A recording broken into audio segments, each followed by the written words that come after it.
This is Crow Inquisitors, and this week we have one last piece of original short fiction. Enjoy. The Prophecy. Emil hesitated at the threshold of the door, looking into the dark chamber beyond. The woman had left hours ago, and now only Joven stood next to the stone pedestal, sorting through her moments of unexpected brilliance. When had she been recruited? A month ago at most? Emil shook his head.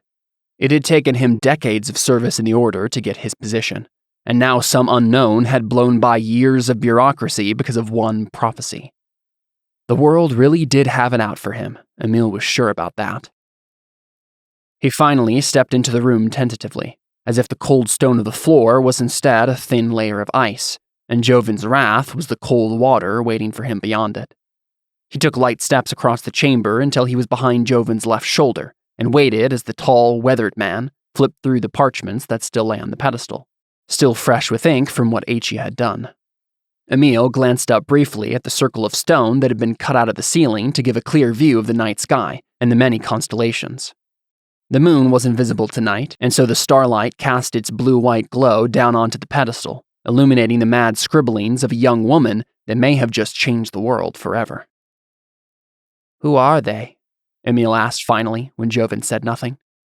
Joven stopped thumbing through pages and paused, then retrieved one page from the stack and held it up to the starlight. "The Master of Flattery, and the Son of Retribution." Emil frowned. He knew those names. Certain men and women were given names by the stars long before it was made clear what their purpose was. The Order had been tracking these two for some time. "The twins?" Emil asked, his voice thick with skepticism. "They are so different, so opposed to one another. How could they ever work together?" "Because of necessity," Joven answered. "Because they must." Emil nodded, but he was still unsure. Joven invoked fate and destiny, but fate and destiny had failed them before. The stars were always correct, but those that read them could misunderstand, or be deceived. The right darkness in the wrong patch of night sky. So easy. "And the rest?" Emil asked. "3 others, Joven said, turning the parchment over and pointing to a different passage. "The father of the devil." "Him?" Emil hissed, looking at Joven with fear and awe. "No, not him. Not yet. The stars are not so blotted." "Just one who shares his name?" Joven hesitated. "Perhaps." Emil frowned, but said nothing as Joven's finger trailed down the parchment, marking the other names.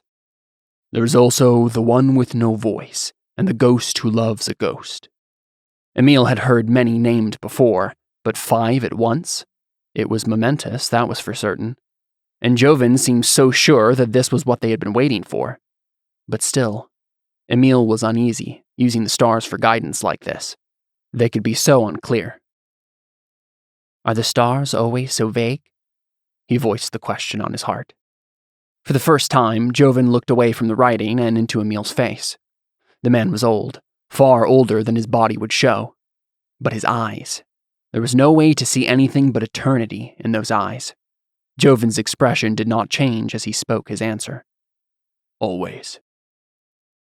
Joven gathered the papers up, and the pair left the chamber, leaving only starlight and shadows behind them.